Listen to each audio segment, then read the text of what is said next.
My name is Eric Harless. I'm the head backup nerd here at Enable. I've been on the backup product in various roles for the last 8 years, most of that in product management, the first 6 in product management.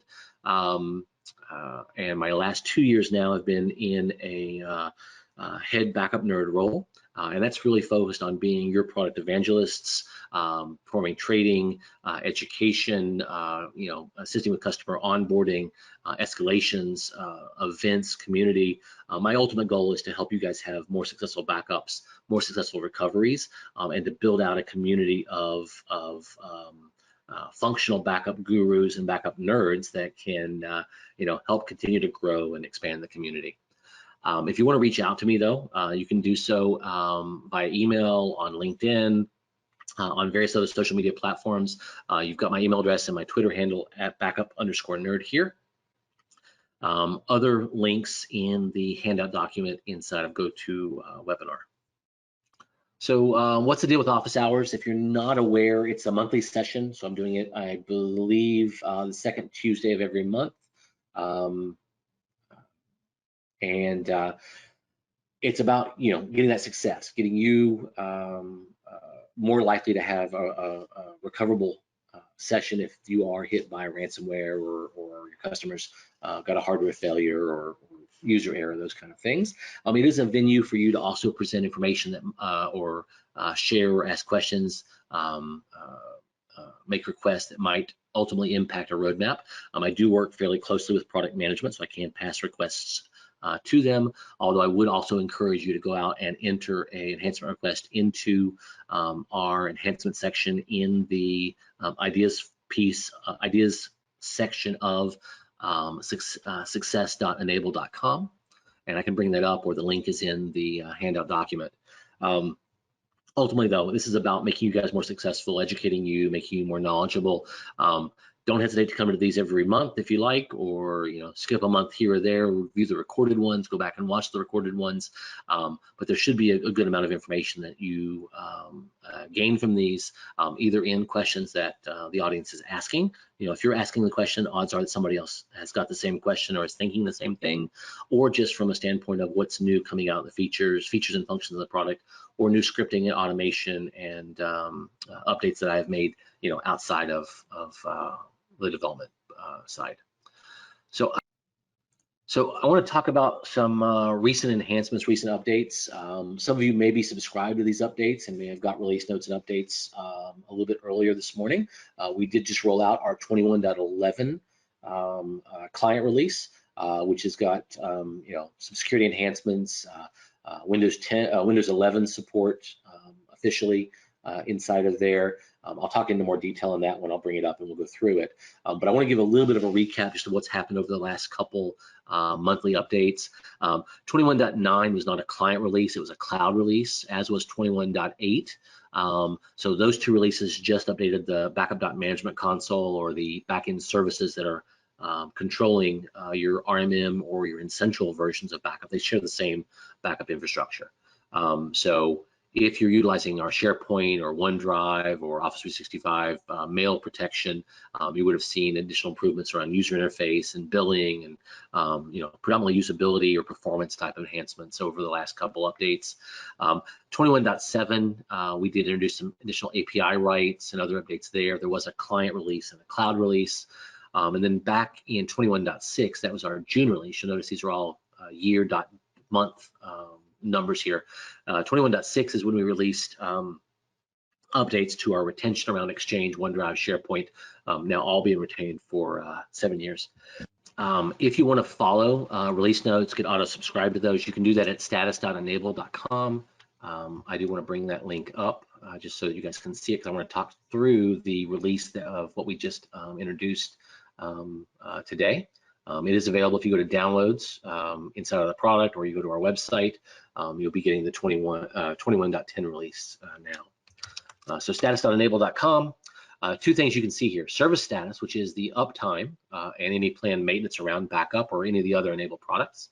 So I come into Americas and see backup. We did some maintenance on the 9th when we did some cloud updates, but currently in an operational status across looks like all the products here in the US. You can subscribe to these updates as well as release notes, either by email, text, or you can even use an API here if you want to drop this into your ticketing or into your PSA system. In addition to the status page, you've got release notes, and the latest release notes here enable backup 21.10. We've introduced some additional enhancements around authentication, security, reporting, usability. So the first thing is it emailed reports to external recipients. So any of you guys that are using the emailed view function inside of backup, what that means is you can come in here and take one of these existing views, like the all device view that's selected right up here, and I can drag my columns around the way I like, and come up here to columns and turn on additional columns or turn off columns, like restore statistics for bare metal recovery, for instance. I'm going to do that one, and I can take now my first 10 columns wide, my first 200 devices deep, and I can save those as a view, and I'll call this all devices copy with a B of R. And now I've got a view that's going to show up on my left-hand side over here, or under my right-hand side under my view list. And I can come in and remove them, delete them, modify them, alter them, rename them. But I can also email views, either here under email view or over here under scheduled emails. So two places to get to the same function. Inside of this type of view, I can come in here and say I want to add a new schedule.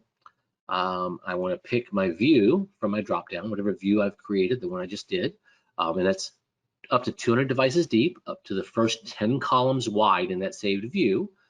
I can choose who I want to send these reports to from named users into my system, and I can now add external recipients. So this is a brand new enhancement. I can drop in direct end customer email addresses, and they'll get this particular report. Now, you do want to make sure that when you're doing and building out these views that you are filtering by the appropriate end customer, so that you're not sending a view to a customer that's incorrect or that might contain devices that don't belong to them or things that they may not be interested in. So before you send this out to an external recipient, what you might want to consider doing is coming down here, saving the view with only yourself configured to start, and then do a quick send it now, and that's going to generate the view. It's going to put it into your inbox, into whatever your local email user that you've addressed up here. You can look at it, validate, make sure that the view is exactly what you want. Then you can choose to add in your external recipients, and they'll get those same emailed views on a regular basis here, Monday through Friday around 4 p.m. That's GMT -4, so that's my US Eastern time. You can also choose to include a summary of backups, equivalent of that donut chart that you see in the backup console, as a summary, a line graph at the top.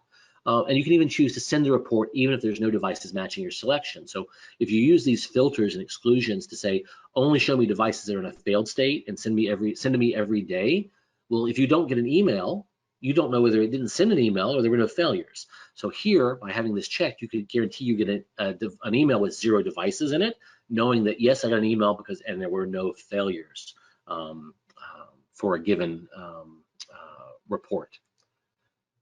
So this functionality replaces some scripting and automation that I had previously written. It was available out on my GitHub page, where you could build notification-only users to go into this top bar up here that would be visible. And as you can see, I've got a couple of users in here like report only and test.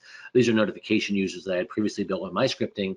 I will ultimately end of life or deprecate that script and that automation because of the new enhancements they put into external recipients here. Now, hashtag forward-looking statements. There is additional work being done on this feature. So this is the minimum viable product, MVP, but we will continue to enhance this. So as you add users into this structure at harless.com, you'll notice there's some color coding to the particular email. So as you add users in, that user is going to get a, hey, you've been set up for email notifications for these views by so-and-so. Do you want to allow that? So are you subscribed? Do you want to decline that?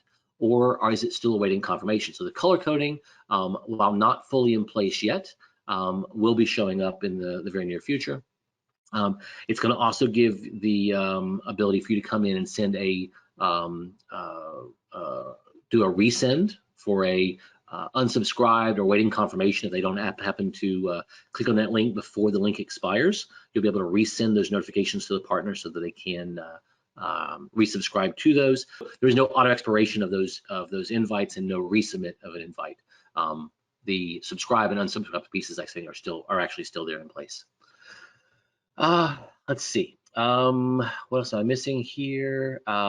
These users do not have any rights or login capability into the console. It's only access to this particular report that you've created. And then you can obviously come in and delete those reports, which is going to purge out or block that, or just come in and remove the user from an additional scheduled report if necessary. How do you control the views here so that a user doesn't get something he shouldn't be? But what you may want to do is when you're building these views, build your filter up here. So come in and select the particular container, like HEHAU, and then build your view tied to that. And when you save your view, come in here, save view as, and this one is specifically for HEHAU,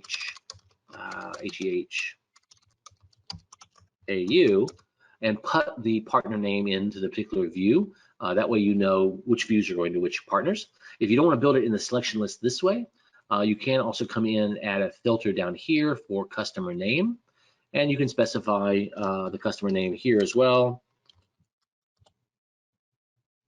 And it becomes one of the active filters. And you would just need to set this back at the top. And now you're still seeing just the HEHU devices. If you had filters that were very similar, customers were very similar because of sites and multiple locations and things like that, you know, I could create a customer name and search on HEH, and now I get all of my HEH variations, and I can have one view for all of these with different customer locations. So a couple different ways to do this by having filters on customer views or setting filters on any of the other items in here. Only show me documents devices or non-documents devices, or use storage greater than 500 gigs or greater than 2 terabytes, and you know, lots of configuration options. If you would like assistance with help with building out filters and configurations for some of these advanced views, don't hesitate to reach out to me. We can schedule something, or I can point you to blog articles and additional training that might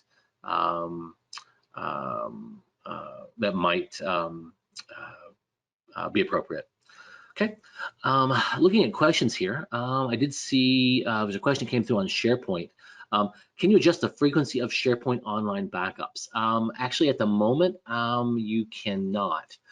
They are going to attempt to do multiple backups during the day, but let me overview. Let's see. If I remember correctly, we're doing Exchange backups 6 times a day. We're doing OneDrive and SharePoint up to 4 times a day. So it is going to try to run at that type of interval, if at all possible. But no, you don't have any control over the schedule or you know, how frequently it can complete, how frequently it can complete. That's going to be tied to system resources, availability, transfer time, limitations of the Graph API, Microsoft bandwidth, or congestion as well. However, you can come in, if need be, you can come in and trigger backup all now, or if I had SharePoint configured for this particular environment, I could say backup just SharePoint. So you can do on-demand backups for a given data source if you choose. Although if it's already in the middle of one, adding an additional on-demand is not going to help. So I've configured it, but I can't perform restores because I'm not logged into the right account for credentials at the moment. Let's see what we've got additional here, because I want to cover the additional release note items too, just in case there's questions from the audience. Additional UI enhancements. For those of you that are using automated deployment, where you're allowing the backup manager to manage your encryption keys, this is going to be your Essential integrated or your optionally with your standalone backup environment. If you've auto-deployed a device and we're managing the encryption keys for you, we did make a couple additional improvements in here. So once you come in and go to the modification tab, it's going to show you your device name, your password, your ability to generate a passphrase for your encryption key. We did add some usability enhancements here to copy and pull out this device name and password when you go to reutilize those for bare metal virtual disaster recovery. It's a simple copy to clipboard, but as much as people pull these out and they get an occasional leading or trailing space, or they grab too much white space or not enough, we felt it was a nice little usability enhancement to make available in product.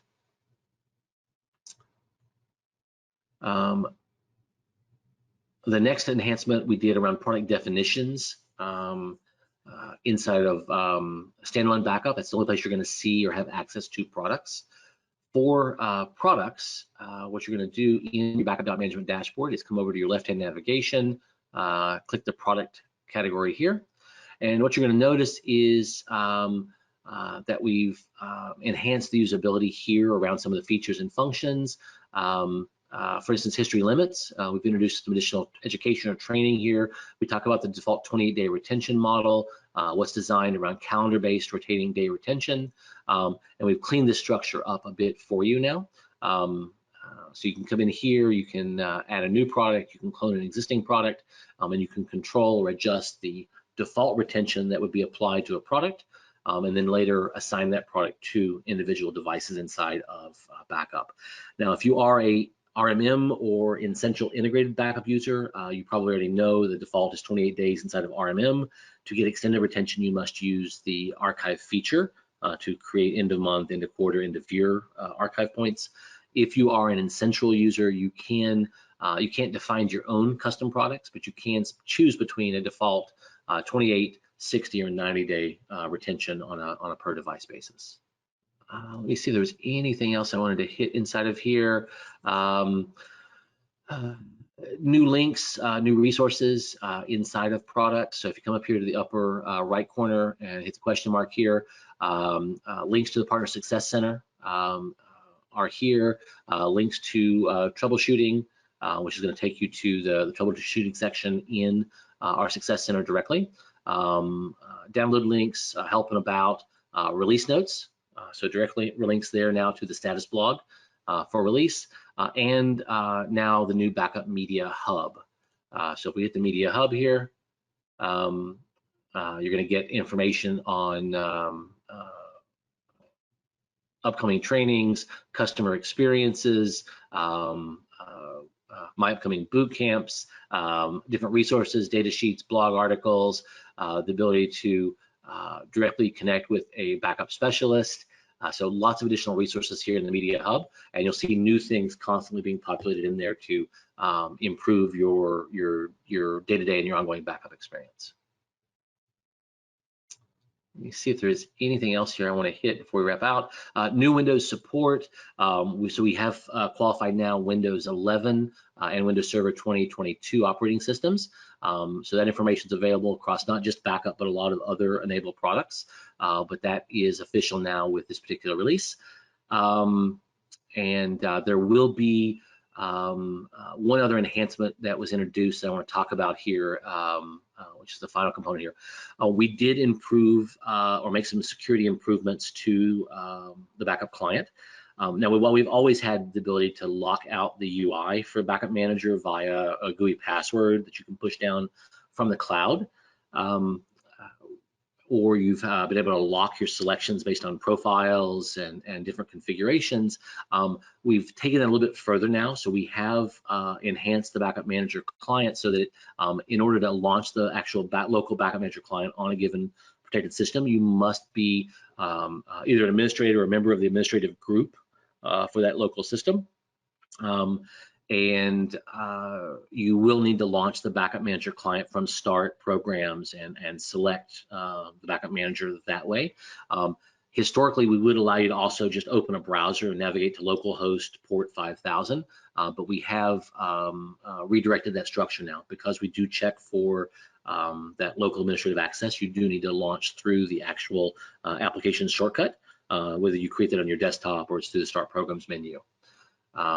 So there is information in here around that. If you've got any cases where you've got a system that's not liking or it's not launching the Backup Manager when you click on those links, then there is a Microsoft article here as well, which will talk through that as well. You can open a support ticket as necessary. There's a couple other questions that have come through here.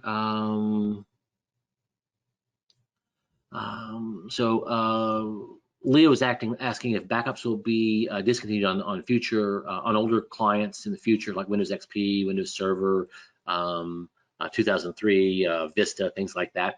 Well, for the most part, we've stopped supporting new client releases for those versions already. So you'll notice that almost any old client you have running is still doing a 17.9 or a 19.7, 1990. They've got an older legacy release on there, and they've stopped receiving auto updates, but they may still have a functional local client.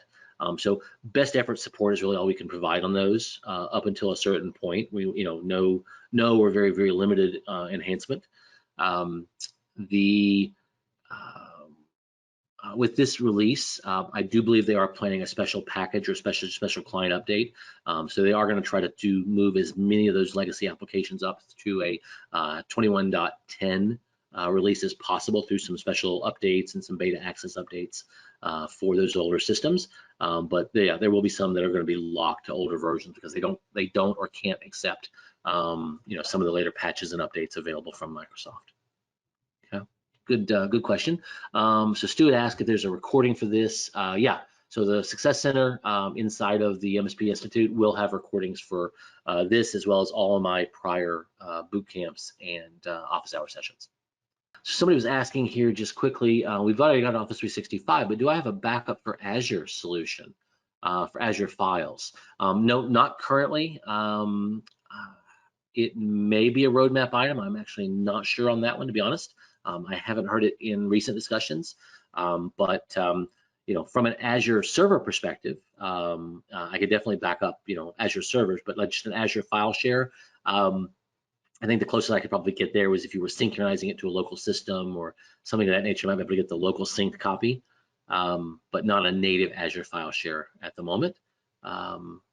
If you'd like, I can definitely inquire with product management on that one. I would encourage you to drop a note in or an enhancement request into the ideas section under success.enable.com, and that will give other partners a chance to chime in or vote on that one too and help vote that up, help raise its priority. Is there a plan for Google Workspace as well? Same kind of answer as I would say for Azure or any of the other places at the moment. So on some of these, you can create map drive connections. So if you can create an actual UNC path connection from a client into one of these resources, so it looks like an actual UNC path, then you may be able to enter those credentials into our network share agent and actually capture a backup of them that way. Although it is going to be pulling data down from the cloud to the local client that's doing the backup, so it's not a pure cloud to cloud backup. So I would ensure that if it's a large amount of data, you've got sufficient bandwidth there, at least for the initial seed. I've done similar things for Ignite, which is a file sharing, file hosting, file sharing, file share, not file sharing, but file hosting and file share application. And I've used their network share module or plugin to be able to back up their components to a local backup client.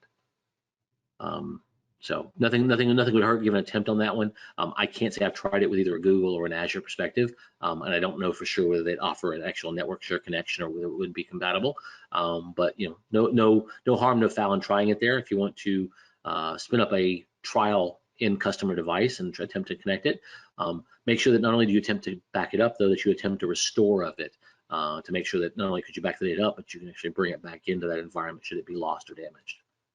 And I'll have to see if I can trial out those environments, and maybe I can give you guys an update in a future office hours session. Good questions here, guys. I do appreciate these. Let's see if there's anything else here. So Stu would ask here, is there any way to exclude the files older than a date or X number of days?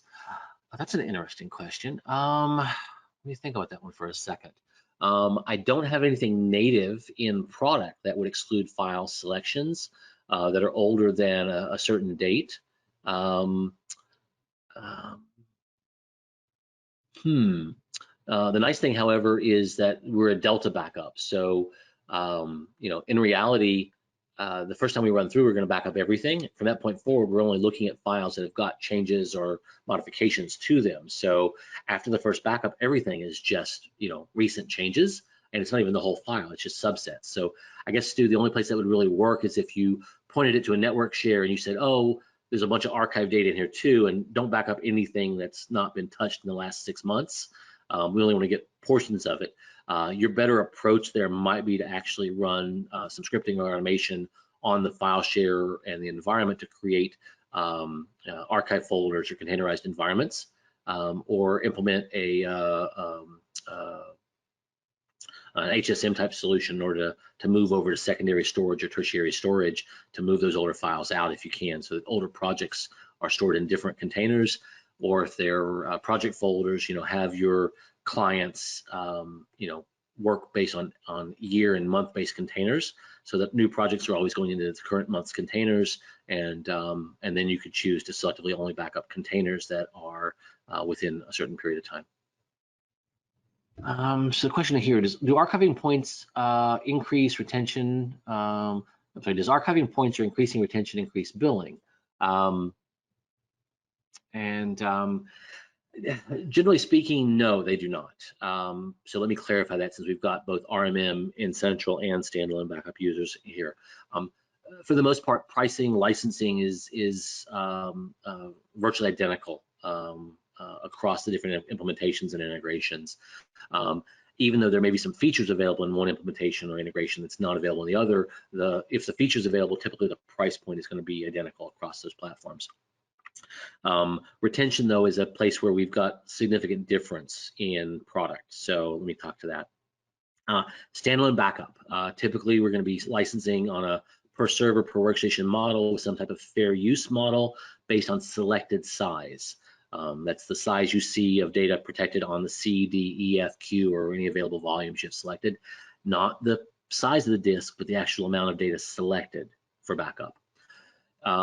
And that's based on all of the combined data sources. So if you select the SQL dumps, the SQL plugin, plus the SQL folders in the file system, you've selected SQL now 3 times. That's going to artificially increase your selected size, a bit.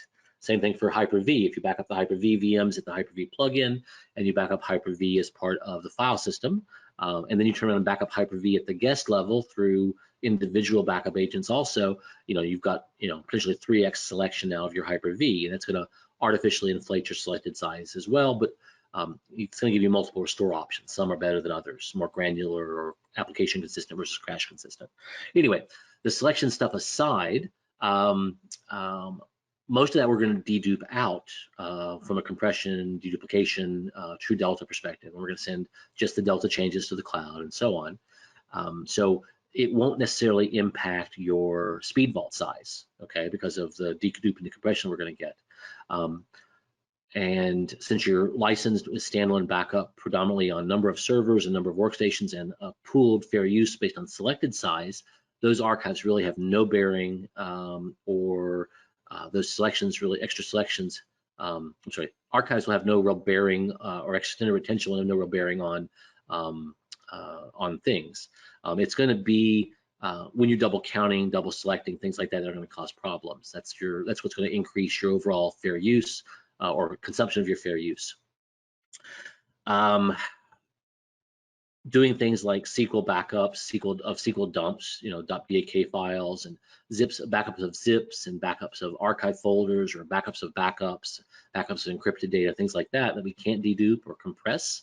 That will ultimately increase backend storage, the used storage capacity. And while it does impact your speed vault, it doesn't typically impact any of your billing for the enable backup service, okay? And that can be said on the RMM, on the essential side and the standalone backup side. RMM is where we're a little bit different. RMM is looking at selected size in a high watermark billing model based on restorable selected size. So if you went into RMM and backed up Hyper-V and set it as an archive point, and then you later turned off Hyper-V protection completely and deselected it completely, your selected size would drop because you're no longer backing up Hyper-V. But as long as you had those restorable archive points for Hyper-V in the system, those restorable archive points would increase your overall restorable selected size. So typically we're billing based on selected size with a fair use model. RMM and the backup integration there has a selected size per data source and or a selected size per largest restorable data source that impacts the high watermark or the billing structure. Billing based on the highest used, or sorry, highest selected capacity during the month, current month, or if it's an archive, highest restorable point in time inside of RMM. So I got partners here that are answering for other partners. So hey, I appreciate that one. And I was kind of thinking through this as well. So Jonathan had responded here. Thank you, Jonathan. So Jonathan was saying you could script a for each command to have the client tool, which is our command line, manually deselect files or folders that are older than a specified date, if absolutely desired. It is getting very, very granular, but yeah, you could definitely do that. Probably wouldn't be that long of a PowerShell script either. And you'd run that script on a regular basis, or even as not as a pre or post. So you'd run that before the backup started. If you waited and ran it as a pre-command, the selections are already made at that point. So changing selections during a pre-command won't impact that current job. You'd have to run the selections as part of a scheduled task or through your RMM tool on a periodic basis to make and update these selections before the job was kicked off, or to make the selections and manually kick off the job. You do open yourself up for, if it's just file and folder type environments, you open yourself up for problems there potentially though, because yeah, you're only making back up things that have changed recently. And if it hasn't changed or if it's been deselected, you know, it's going to start to age off pretty quickly. So there could be definitely risks involved there. I'd want to talk to you more about why you'd want to only select data based on time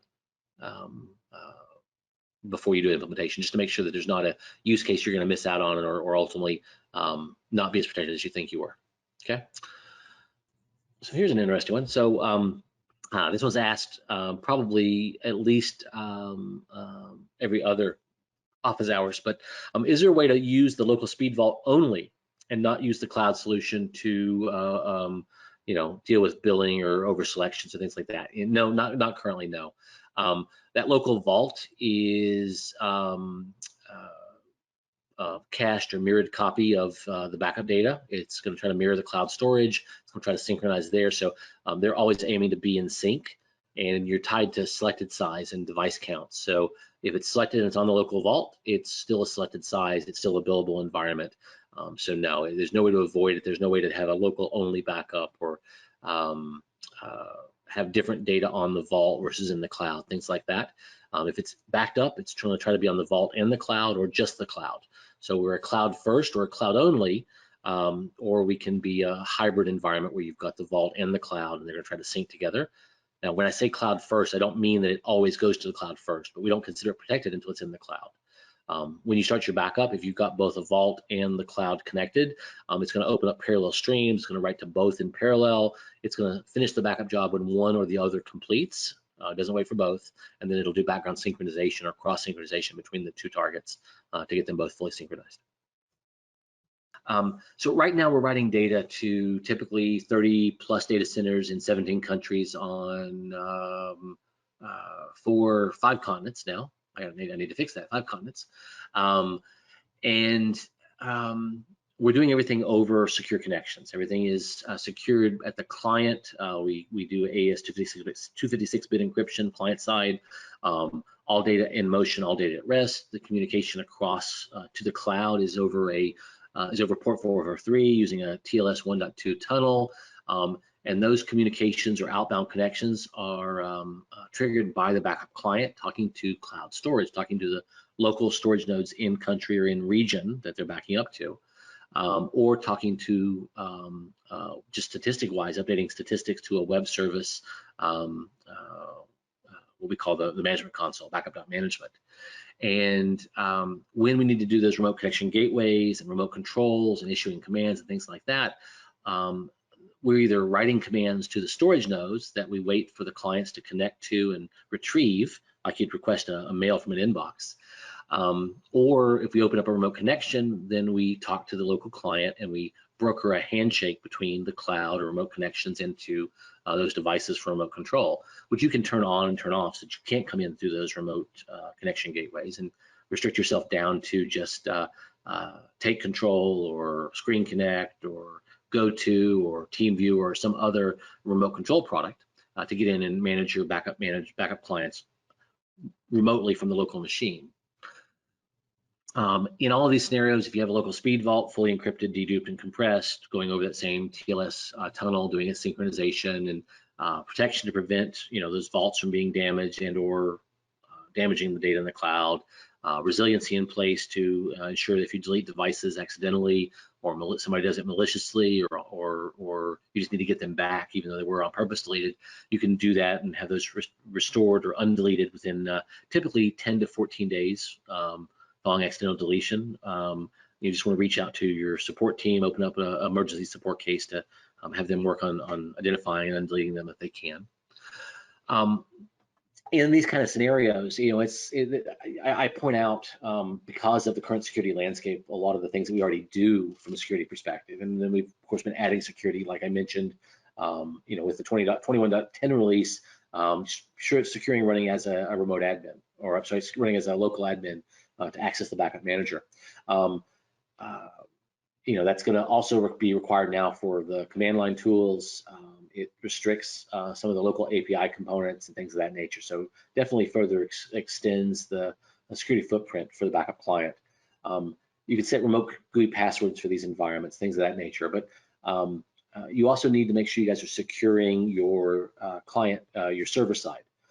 So everybody today, we're mandatory two-factor authentication. You've got named users, but I want to encourage you to utilize least privilege access to set up users that are designed specifically for the function and role that they completely they use on for the majority of their day. And if they need secondary user accounts, then create those secondary user accounts, but encourage them to use the operator, the supporter, the manager level accounts versus the super user accounts until they need those. Also make sure that you're not using NOC accounts or shared access accounts. Don't share logins, build an extra login for different users, monitor your logins to your users, demote them, kick them out. If they haven't logged in X number of days, drop them down to read only. They can ask for additional privileges when they need them, or to, just remove them from the system completely if they haven't accessed the console in, 30, 60, 90 days, How are they monitoring your backups if they're not in the console looking at what's going on? How are they managing? How are they resolving issues? Things like that. So controlling that access is probably your best friend there. Two-factor authentication now being mandatory, but don't forget to log out of your console either. So logging out of the backup console, locking your computer when you walk away from it, not logging into backup.management from a client machine or while you're loaded into a client machine and using their browser on their system. Make sure you're controlling it properly and you're logging for the right locations. No shared password access, no shared access or no password reuse. And then store them in a secure password manager or a secure location, and rotate out your passwords regularly. Don't reuse them and make them complex. I know it's common, no-brainer stuff. I just want to point it out there because we're all targets now. You as MSPs, you get the keys to the kingdom, your clients' environments, you're big targets because there's a lot of potential attack vector there, as are we. So you want to make sure that you're recommending and doing the same things that you're recommending to your customers. Okay. Back to the Q&A here before we wrap. So there's a way to, there's a question, is there a way to assign a product to multiple devices quickly instead of editing one at a time? So if you're an essential integrated user, then not directly for you, no. If you're an essential integrated user, you would have to assign the products on a per device basis after they're created. However, if you've got a bulk set of devices you would like to have products assigned to, I could perform it for you via API. Just a quick, simple request, book a call with me and we can go through and do it on the fly, or drop me a quick inquiry with the details and the information. I would need some device lists, account, credential information, things like that. Just your email address and so on, prove you're an authorized user and so on.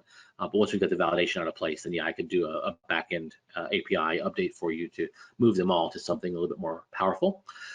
If you are a standalone backup user, then I do have PowerShell scripts that are available that you can do product and profile reassignment really quick, really easily, graphical selection, but still scripted and API driven. And you could do, you know, more than the 200 default, more than the 200 maximum that the UI and remote commands allow for.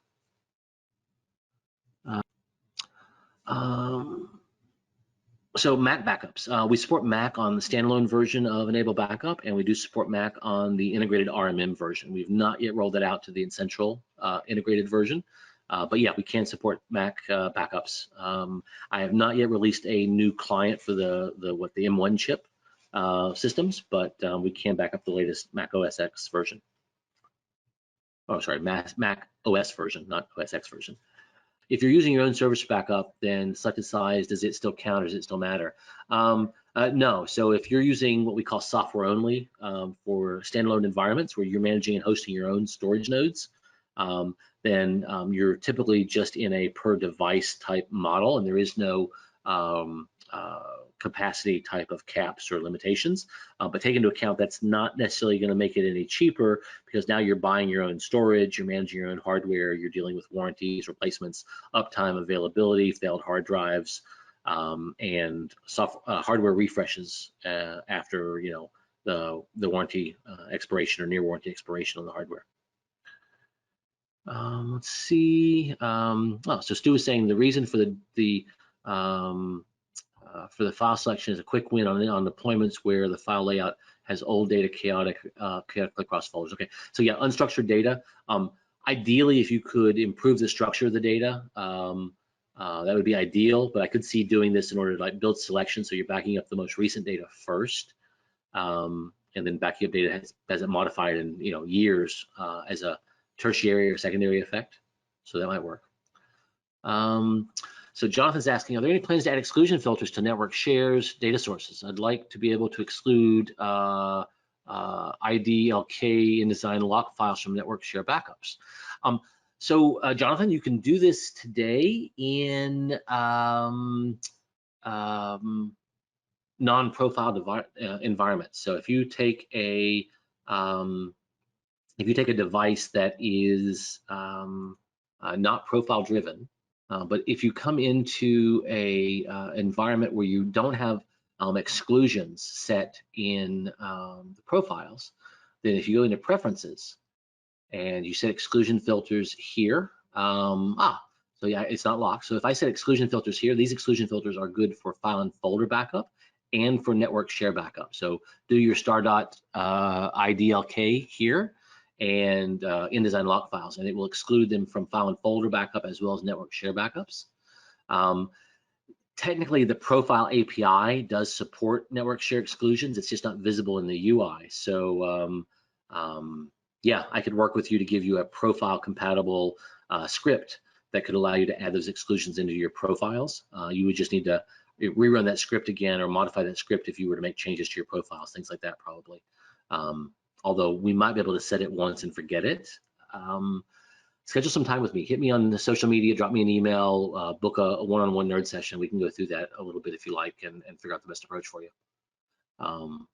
Good question there, I like that.